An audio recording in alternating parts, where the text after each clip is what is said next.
How are you doing? I'm doing great, John. It's good to hear you, man. Yeah, thank you.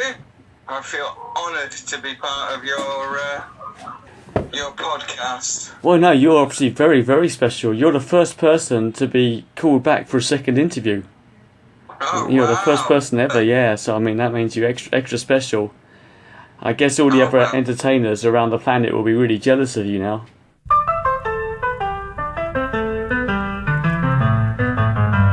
Hello and welcome to this growing collection of tales from the periphery of show business. I am now up to 85 episodes and sometimes getting as many as 6,000 downloads a week, so thanks everybody who's been listening. If you're a clown, if you're a juggler, if you're a magician, if you're a street performer, if you're a stand-up comedian, if you're some kind of entertainer who makes his living on the periphery of show business, then drop me a line. I would love to interview you. You can email me at ben@thebigbenshow.com. Please do go ahead and check out all the old episodes of this podcast. I've interviews with clowns, jugglers, magicians, stand-up comedians, face painters, fire eaters, living statue acts, buskers. So hopefully there's something there for everyone. But take note, the old episodes are re-rendered in a lower audio quality. This is purely to save costs, as this is still a free podcast.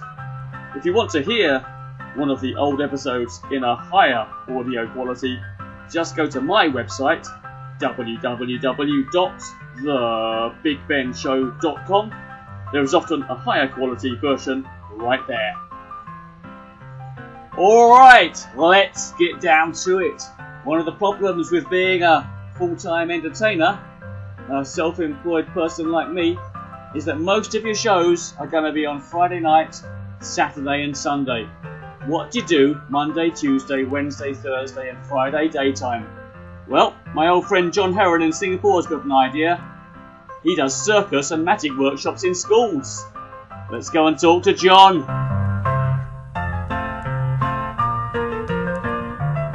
Yeah, well, I was talking to Edmund Khong, interviewing him the other day, and he was like, oh yeah, by the way, I'm off to do some magic workshops for Jon. So, well, oh, really? Yeah, he's doing all this stuff in schools. I remember you talking about that. So I thought, well, I better find out what all this is. This is a brilliant idea of yours, Jon. Oh, well, thank you. We got Magic Academy and Big Top, which are both .sg. Any listeners? Oh yeah, so magicacademy.sg is the first website, and bigtop.sg. .sg, yeah. So there are Singapore-based websites. We do mainly schools and colleges, some private lessons, and some family days, that sort of thing. We teach magic, so close-up magic, so coins, rubber bands, cards, ropes, cups and balls, extra, all aspects of magic. Yeah. And we also teach children illusions. So in the classroom, they make each other appear and disappear. Wow, fantastic! For any magicians that are listening, yeah, we do black art magic. So we take that into the classroom, and that enables them to appear and disappear, which is quite fun. Black art magic. Wow. So that would be for magic, and then for Big Top Circus. We're mainly in international schools here. Yes. They're a bit more open with their CCAs. So we're in the French, both the Canadians, the Australian, the Swiss, the Dutch. Brilliant. And a few others. Well, that's fantastic. That's fantastic because, I mean, as an entertainer, one of the problems is Monday to Friday there isn't too much to do. Then we get all our shows on the Saturdays and Sundays, but you've got stuff happening on the weekdays now. Brilliant. In the weekday afternoons. Pretty much every day. Thankfully. How on earth do you get all the equipment from? Do you have masses of equipment? With 4 unicycles, a 6-foot long pole, all the bean bags, all the scarves. How do you transport all that? Yeah, but we're doing between 8 and 12 weeks. Yeah. So I will take, I will take juggling, scarves, and stilts week 1. Oh, I've got it. Yes, you've got a like a curriculum. Each week you'll do a different item. That's right. We tend to do stuff week by week. We've got about 15 sets of everything. So we got like 15 sets of juggling, scarves, 15 sets of bean bags, all right, 15 sets of flour sticks, 15 sets of plates and sticks. Mainly classes are, around 12, between 12 and 30 students, and our biggest classes are around 30. So yeah, we have one trainer to about a dozen kids. Have you got any particular techniques you use to teach the kids these circus and magic skills? Well, actually, the most difficult thing to teach is Diablo for some reason. If you remember when you first started doing Diablo, keeping it on the string was a bit of a bind. But yeah, they get it, and when we teach them with the proper technique, they get it. But we build up. We do a few different things each lesson for circus. So let me see. The Swiss school, I've been going there the past 4 Fridays. I have 11 students, and 8 of those can juggle scarves very comfortably. Because they're nice and slow moving, and it teaches them the pattern. Unfortunately, the way you throw scarves is more with your palm facing down. You sort of flick them up. But once they get the pattern, then what I do is I ball up or tie a knot in the middle of the silky scarf thing that they're doing, and then it moves a little bit faster. Before we go on to bean bags. But once we do go on to bean bags, which is probably going to be about week 5 with these guys, they have the pattern. It's all programmed in. It's downloaded into their little brains. And then they just have to deal with the speed of the object rather than thinking of what to do. So I mean, it's quite satisfying in most respects. And then we do acro balance, object balance, just everything circus. Depending on the age group, we do unicycles as well. I got 4 unicycles. Wow. I had our friend Jolian come down and bring some, but even he was saying my technique for teaching unicycle is the best that he's seen. So we get them going. I kneel down in front of them. Okay, front seat, foot on pedal, and I hold the wheel. I hold the wheel and the seat stem. And get them on so they're leaning against the wall, so it doesn't roll forwards and backwards very much. And I just move the wheel so that the pedals move, so that they get the movement. Wow. So that takes a few minutes. Do a few minutes that way, and make sure that they're set up nice and straight. And then I'd say, right, balance with your forearm against the wall. Just stay there as long as you can. And then go to the next child. That seems to work really well. Then they can get up on their own, and they know where their pedals should be. And I teach them. It's called rocking, isn't it? Where you stay in place.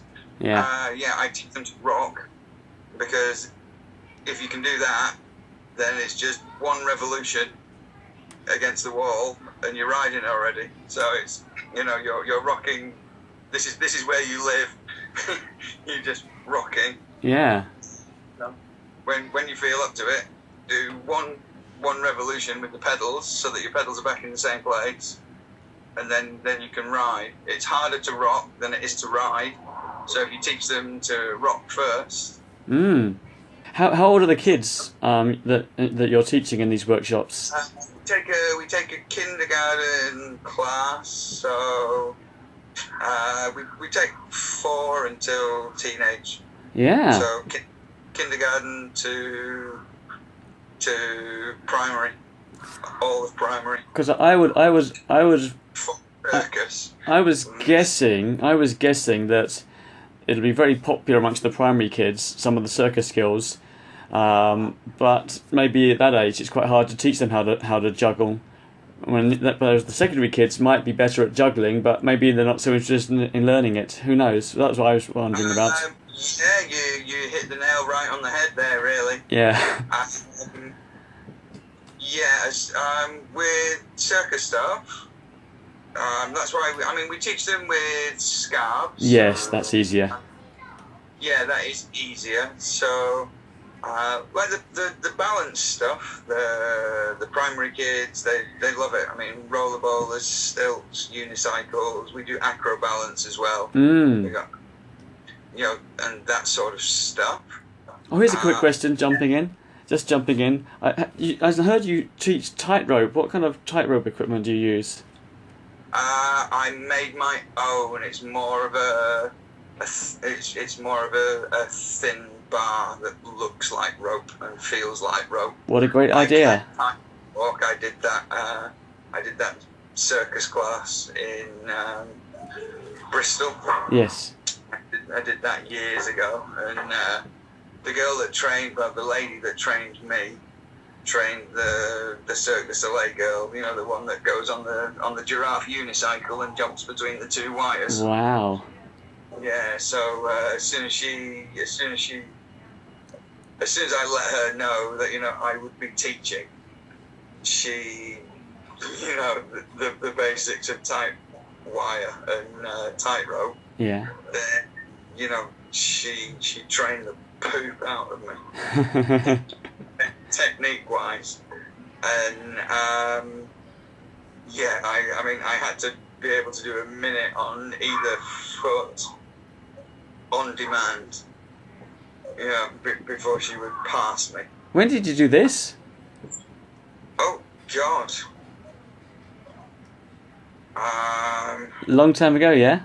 Yeah, a time ago, maybe 10 years ago. So basically, you've built your own tightrope thing, and it's basically a solid pole for the kids to walk across. Yeah. Brilliant. It's only about 6 inches high. I've got sort of tripod legs. Yeah. And a thin metal beam that goes over the top. Mm. And a round piece of wood that goes on top of that. So it bends in the middle as a tightrope would. Yeah. So for teaching them technique, that's fine. Yeah. And it's only about 6 foot long. So what a brilliant idea. Our way of teaching stilts, we 100%, everybody can do it within 10 minutes of trying. Brilliant. Yeah. We have our techniques down. Excellent. Now for what works. In the very beginning, we struggled to teach them stilts because we didn't have them up against the wall. Is that the key thing you found, having them up against the wall? Yeah, get them up against the wall, back on wall, thumbs at the front, fingers at the back, step up. Don't try and walk forward, just lift up and down, up and down, up and down. Okay, stretch tall, be as stiff as you can, right, and then walk like a penguin. Wow, I've got a memory of me in my studio with you and me falling off and bashing my head on something. Was that with stilts? Oh, thank goodness you had your helmet. Thank goodness you had your helmet. Yeah, I think they were platform stilts, weren't they? Yeah. They were platform stilts. Yeah, you banged your head right on the mirror. Yeah. Okay, here's my biggest question, which I'm really interested in, because I've totally failed with this. How do you approach the schools? You've got this great idea, you've got these workshops you do. How did you get your first one? How did you approach the schools? How did you just sell it to somebody? I called around, found out who I would need to speak to, and spoke to them, emailed them. Yeah. Generally harassed them. Yeah, just marketed to them directly. Yeah. See, the thing with circus and magic, it's wholesome.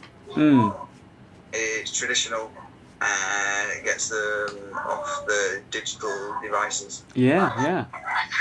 So you got those selling points. And which teacher would you approach? Would you try to find a teacher in charge of the CCA, the extracurricular activities, or the sports teacher, or the drama teacher? Most schools have a person in charge of that. Yeah, and you try and talk to them directly. CCA, literally a CCA coordinator. Yeah. And I mean, some of the schools, wow! I mean, they literally have 60 or 70 different CCAs going on. Yeah. They've got chess club, they've got karate, they've got... Yes. I mean, pretty much anything you can think of. Never mind sports. Yeah. Yeah, I mean, they've got, coding and, photography. Everything. So it's only a small step to say, hey, why not have a circus thing as well? Yeah. Yeah, I mean, if circus and magic are in there, then you can imagine, the other genres are there's a wide spectrum of them. Yeah, the expat private schools. This is a really good market for you then. Yeah, I mean, it's more of a passion business. As you said, I mean, it's nice to have something to do Monday to Friday afternoons. You see, some schools pay by trainer. So they pay an hourly rate. Right. Yeah. Per trainer. And some schools pay per child because I guess the cost is all passed on to the parent. Yes. So I mean, some are more profitable than others. But I have to pay a trainer. Oh, of course you do. Yes. So I mean, one, the trainer's got to be a circus artist or a magician. Yes. Two, they've got to be good with kids. And three, they've got to be reliable. Yeah. Okay. So I need to pay them well. Especially if I'm not going to be there because I'm running another class. Yes. So yeah, I don't take much money from that at all. Maybe some classes where. So Edmund, for example, one class that he takes, I don't make any profit at all. Wow. Because I mean, he wasn't keen to do it because it's over in Geelong, right? Which is a remote place in Singapore. If there is such a thing. Good business. So once I top him up for his transport and all that sort of thing. Yeah, and then his other class, which is at the same school, I make about 40, 50 bucks from it. That's 40, 50 Singapore bucks. That's not much at all. Yeah. Well, the thing with sending other people down is it's because we're already booked in another school on that day. Yes, of course. Yeah. Yeah. So you're getting 50 bucks, but you've got a trusted trainer there. So it pretty much runs itself. Edmund Khong will take care of that one for you. So, yeah, why not? Yeah, that's right. So, I mean, if he does 4 a month, I mean, I get, say, $200. Yeah, which you wouldn't get otherwise. Perfect. $200 is $200, and, I just have to coordinate everything. Yeah. Okay.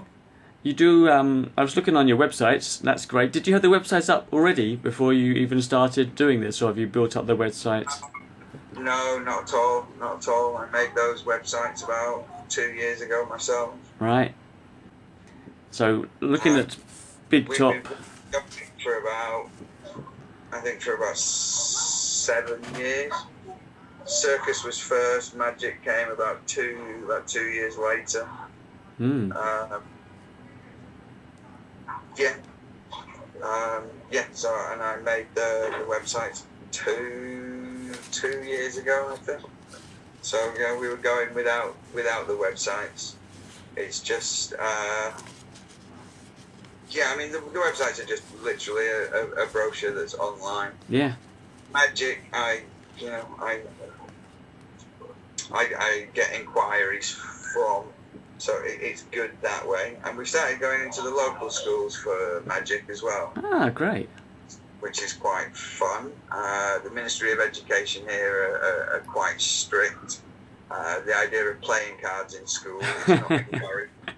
So we substitute those for other things. Singapore's so strict, yes.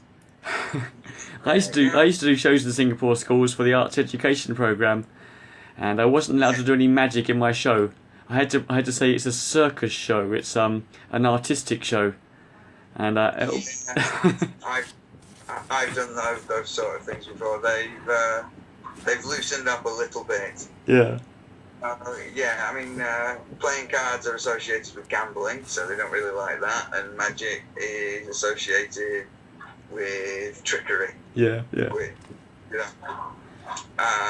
However, I mean, we get in teaching showmanship and confidence. When you have to present and that sort of thing.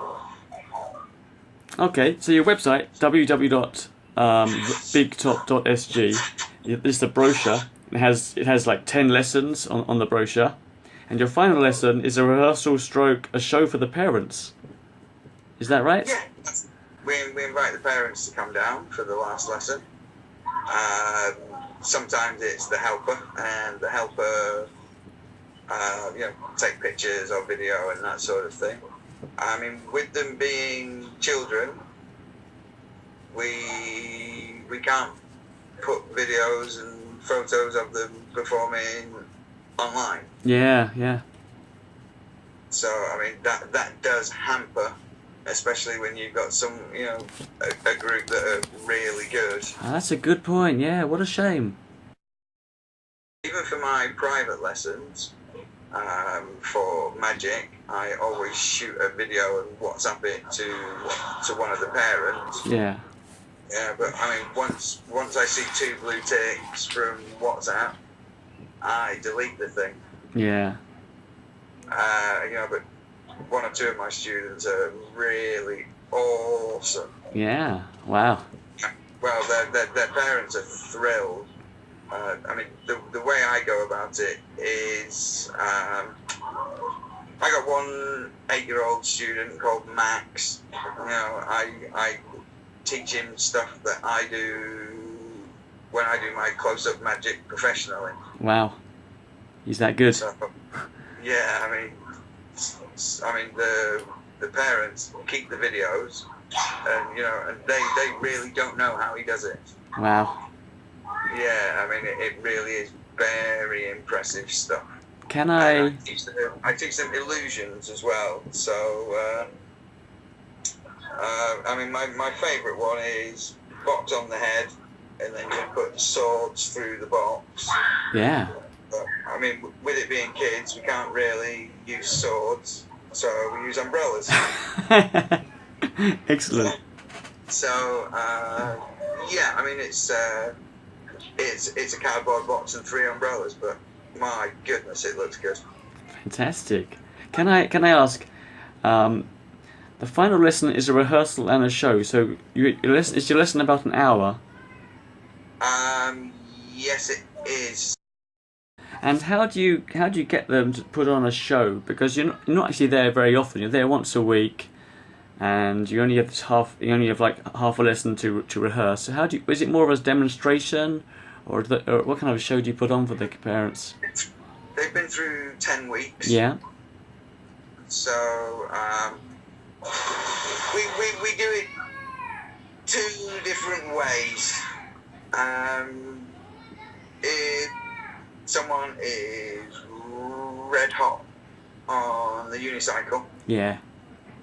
then we'll have them perform on their own, and they'll just unicycle, do a 1 minute unicycle up and down a bit. Yeah. I mean, they can all do stilts, so we'll have them 5 at a time doing stilts. So we do group performance and individuals, but the individuals need to be, absolutely outstanding. Yeah. To do it individually. But I mean, to be perfectly fair, I mean, if you see your kids doing anything that you yourself cannot do, you're going to be thrilled anyway, aren't you? Yeah. But, I mean, the standard doesn't have to be. The technical standard doesn't have to be high, but the show has to be smooth, professional looking, as if it is a real show. Yeah. Whether or not they can juggle perfectly. Fantastic, John. Oh, that's just amazing. I got a few final questions before I let you go back to your daughter. I was looking at your website. You've updated all your websites since I last saw it, and your main website. Let's give it a big shout out. It's eventmagic.sg, right? .com.sg. And I see you've become. .com.sg. Yeah. I'll put that in the notes properly. Don't worry. And I see that you've become sort of a talent agency. You've got so many talents on your website now. It has become that. We were an event management company, but there are, I think, about 400, maybe more, event companies in Singapore. Yeah. Yeah, and they become my customers rather than my competition. Yeah. So I mean that was the thinking there. It makes sense. Just hire up the talents. Much less paperwork and much less headaches. As long as you trust the artists you're sending out. I mean, yeah. Okay, yes, that is true, but the more talented and creative the person, the less easy it is to pin them down, shall we say. Also, yeah, very hard being in charge of other people. That's why I'm only a one-person company for so many years. Creative people, the nature of the beast is. They're not 9 to 5 shirt and tie wearing people. Yeah, well, this is one of my questions. Is it stressful being in charge of other performers? It can be, but Yeah. I tend to just work with people that I trust. Yeah. As a performer myself, I know whether they're being a bit of a dick or not. Clients might think, clients might say, no, of course we want a picture of him, but I can understand that they don't want that particular picture for whatever particular reason. Yeah. I relay that to the client. And the advantage for the talents is, I mean, they're dealing with one person, one company, rather than fielding questions from several different clients. Yeah. I mean, it works out okay, and any gaps I fill in myself as a multi-talent. Yes, of course. And you've been doing this as long as I have. Do you see this as a good plan for the future? Managing talents and doing running the circus and the magic workshops in schools. Is that a good long-term thing that could hopefully go on for decades? The circus and magic, I mean, is perennial as the grass. But as I said, I mean, it's more of a passion thing. Not Right. It's not massively profitable. Ah, okay, that's interesting. The talent management business, I mean, sooner or later there's going to be some sort of app for that, isn't there? Yes, yes. There probably is in America. It hasn't reached us yet. I mean, yeah. I mean, I have one in mind. It's very dynamic. It's just that I don't have the money to start it yet. Yeah. Final few questions. Your Sure. other stuff. I love your V-bounce stuff you've got on your website now. That's so cool. Yeah. So if anybody wants to check you out, go onto eventmagic.com.sg and check out the V-bounce. That's a really cool, innovative thing you've got there. Bounce juggling. Thank you. So cool.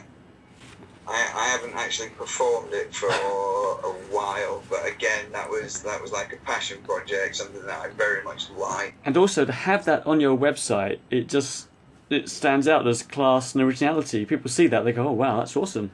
Even if they don't hire that particular act, it looks really cool. Yeah.